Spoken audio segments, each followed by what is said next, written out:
Hello friends, సొల్లు for you గారు collections గురించి తప్పుడు కోతలు కూస్తున్నాడని వాడి గురించి కౌంటర్గా మనం ఒక వీడియో చేశాను. ఆ వీడియోలో కలెక్షన్స్ ఎలా కొలుస్తారు, అసలు గ్రాస్ అంటే ఏంటి, షేర్ అంటే ఏంటి, నెట్ అంటే ఏంటి, అవి ముందు తెలుసుకుని ఏడు అనే విధంగా వీడియో చేశాను.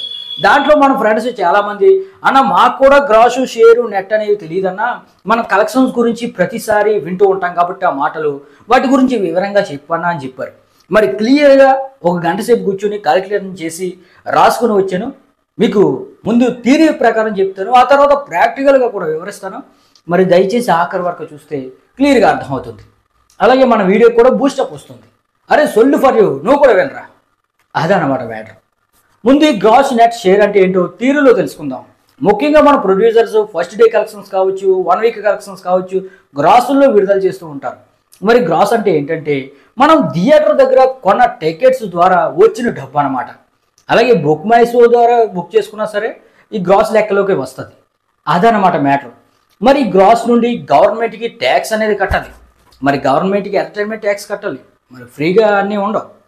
మరి ఈ ట్యాక్సెస్ అనేవి ఒక్కో రాష్ట్రానికి ఒక్కోలా ఉంటాయి. మరి ఏపీ తెలంగాణకి అయితే 10 to 15% అనేది ఉంటుంది. మరి తమిళనాడు విషయానికి వస్తే 0, అంటే అందరికీ కాదండి, అక్కడ సినిమాలకి మాత్రమే 0 ట్యాక్సెస్ అనేవి ఉంటాయి.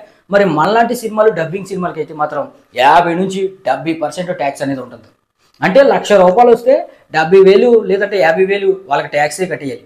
ఇక ఆ విషయం పక్కన పెడితే మరి ఈ విధంగా గ్రాస్ నుండి గవర్నమెంట్కి ట్యాక్స్ కట్టగా మిగిలిన డబ్బుని నెట్ అంటారనమాట. మరి ఈ నెట్ నుండి థియేటర్స్కు రెంట్స్ అనేవి పే చేయాలి. మరి ఈ నెట్ కలెక్షన్స్ నుండి కదా పే చేయాలి. ఆ నెట్ కలెక్షన్స్ నుండి థియేటర్స్కి పే చేయగా మిగిలిన డబ్బుని షేర్ అంటారనమాట. ఇదే అసలు బ్రేక్ ఈవెన్కి మార్గం. ఈ షేర్ని బట్టి ఆ మూవీ హిట్ అయిందా, ఫ్లాప్ అయిందా, యావరేజా, డిజాస్టరా, బ్లాక్ బస్టర్ అనేది కొలుస్తారు, టాక్ను బట్టి కాదు. మరి హిందీలో అయితే నెట్ని బట్టి ఈ విధంగా హిట్ ఫ్లాప్ అనేది కొలుస్తారు. అయితే మన దగ్గర అయితే షేర్ని బట్టి కొలుస్తారు. షేర్ని బట్టి నెట్ను బట్టి హిట్ పర్సంటేజ్ అనేది క్యాల్కులేట్ చేయొచ్చు, కానీ గ్రాస్ని బట్టి క్యాల్కులేట్ చేయలేము. ఎందుకంటే గ్రాస్ని బట్టి క్యాల్కులేట్ చేస్తే నెట్ ద్వారా గవర్నమెంట్కి ట్యాక్సెస్ ఎక్కువ కట్టేసి రాష్ట్రాలు, దేశాలు ఉంటాయి.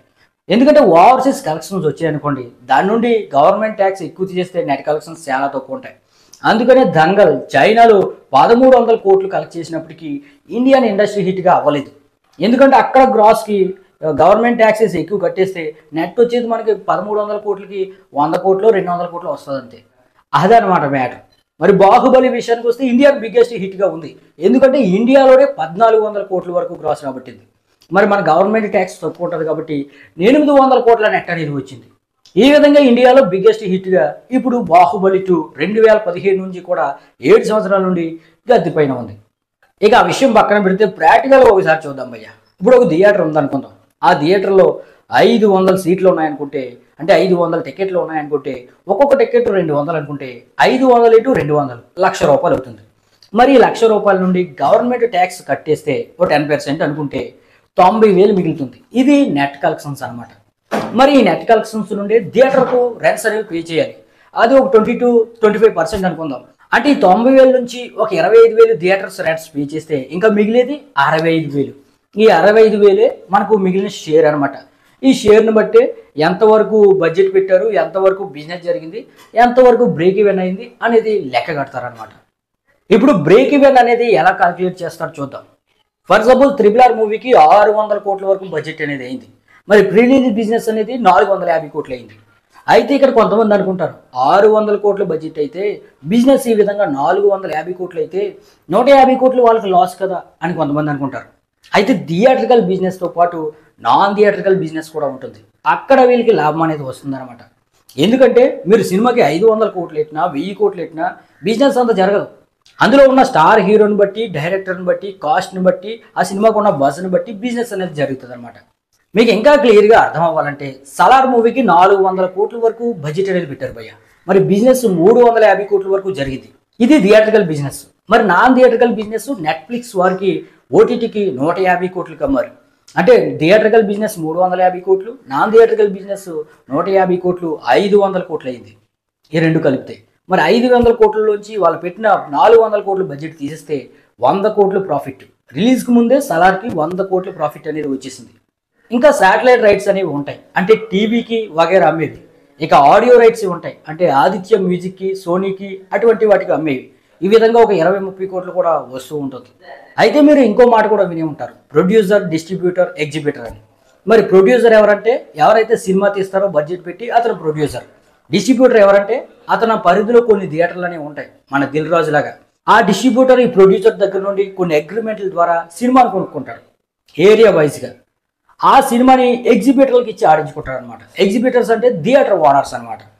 అయితే ఇదంతా కూడా వాళ్ళు చేసుకున్న అగ్రిమెంట్ బట్టి ఆధారపడి ఉంటుంది.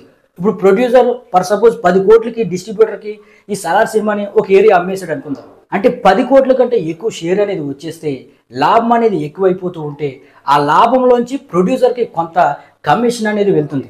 అది పర్సంటేజ్ బట్టి ఉంటుంది, వాళ్ళు రాసుకున్న అగ్రిమెంట్ బట్టి ఉంటుంది. అదేవిధంగా డిస్ట్రిబ్యూటర్కి కానీ లాస్ వచ్చేస్తే ప్రొడ్యూసర్ నుండి కూడా వాళ్ళు చేసుకున్న అగ్రిమెంట్ బట్టి అదేవిధంగా లాస్ కవర్ అవ్వడానికి కొంత అమౌంట్ అనేది ప్రొడ్యూసర్ డిస్ట్రిబ్యూటర్కి ఇస్తాడు. మరి డిస్ట్రిబ్యూటర్ ఏమో థియేటర్ ఓనర్స్తో మాట్లాడుకుని ఈ సినిమా సలార్ అనేది వేయించుకుని వాళ్ళకి ఎగ్జిబిటర్స్కి థియేటర్ రెంట్స్ అనేది పే చేస్తాడు. ఆ విధంగా నడుస్తుంటుంది. మరి థియేటర్ రెంట్స్ కూడా సినిమాకి మారిపోతూ ఉంటుంది, అలాగే వారానికి కూడా మారిపోతూ ఉంటుంది. అయితే ఈ వీడియో ఎక్కడి వరకు చూసారంటే ఈ వీడియో నచ్చిందని అనుకుంటున్నాను. అలాగే మీకు గ్రాసు, షేరు, నెట్ అంటే ఏంటో క్లియర్గా అర్థమైంది అనుకుంటున్నాను. మరి ఈ వీడియో కనుక నచ్చితే లైక్ చేసి సబ్స్క్రైబ్ చేయండి. Thank you.